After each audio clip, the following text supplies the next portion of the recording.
What's that?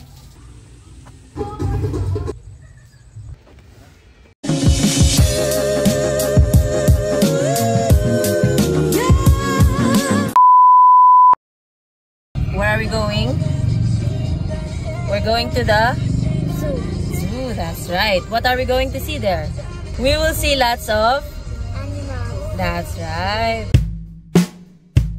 Hindi pa na-experience ni Nico ang makapunta sa zoo, kaya pinlano namin siyang dalhin sa Clark Safari and Adventure Park.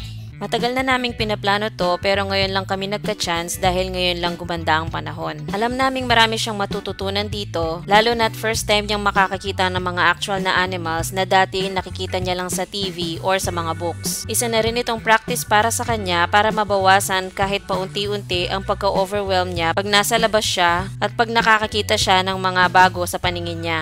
Practice na rin niya ito para masanay siya sa maraming tao. Buti na lang at may malapit na zoo dito sa amin. Ilang minutes lang na drive ay nakarating na kami. Pagdating namin ay agad na kaming bumaba sa sasakyan para makapasok na at makabili na ng ticket.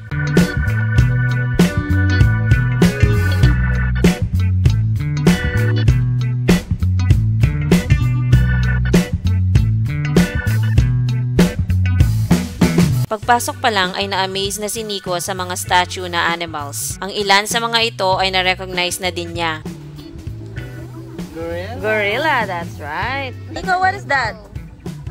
Hippo. Say hi to the pony.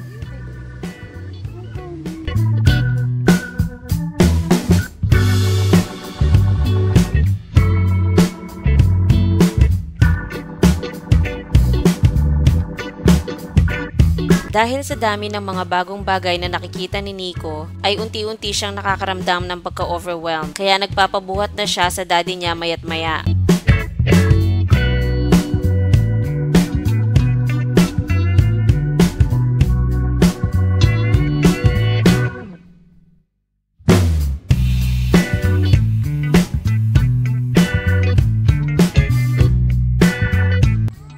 Cherry blossoms.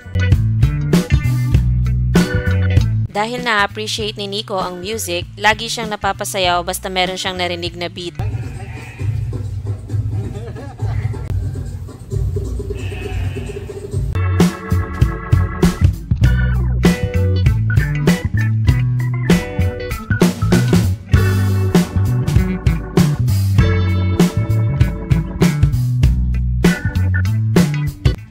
What's that?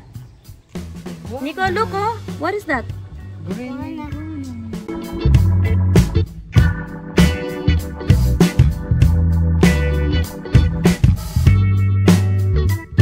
Pagdating dito sa mga fish ay nangulit na ng konti si Nico. Gusto kasi niyang makakuha ng fish. Buti na lang ay hindi niya ipinilit ang gusto niya.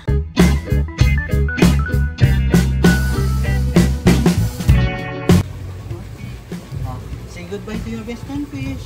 Bye-bye, fish! Bye-bye, fish.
Nang umabot na kami sa part ng zoo na ito ay parang naramdaman naming gusto na naming umatras. Nakita kasi naming pataas ang daan at isa pa ay nagpapabuhat na si Nico dahil siguro nakaramdam na rin siya ng pagod. Pero nag-go na rin kami para makita namin kung ano ang meron banda doon. At isa pa ay naisip naming sayang naman ang bayad kung hindi namin makikita lahat.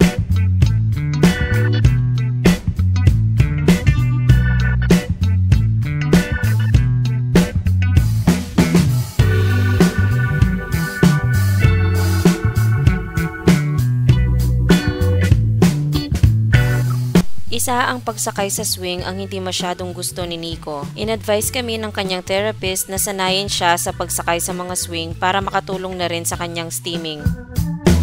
Nang makita namin ang view mula sa taas, ay na-realize namin na worth it naman pala ang pagod namin sa pag-akyat. Nakaka-relax sa mata ang view at maririnig mo rin mula dito ang mga sounds ng mga animals.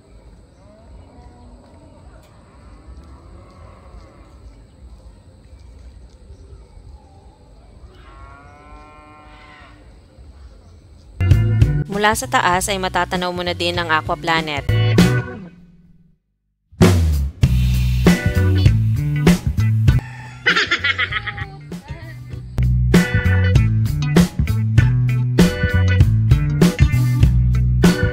Sa puntong yan ay sobrang pagod na kami at sobrang init, pero okay pa rin dahil hindi pa rin nagtatantrum si Nico at isang achievement yon para sa amin.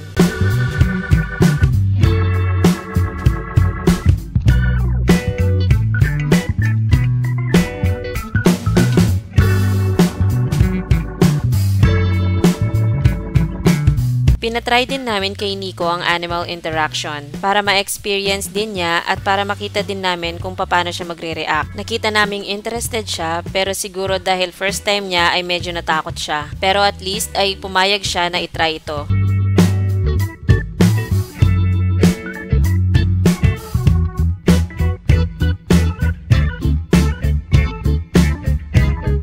At para masulit namin ay nagtry na rin si ate.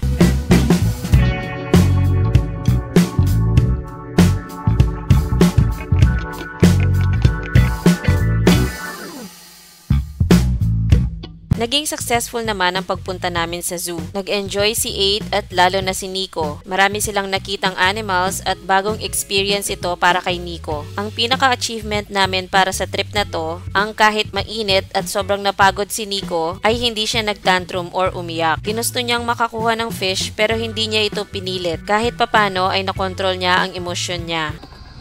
Did you enjoy? Yes or no? Look at me.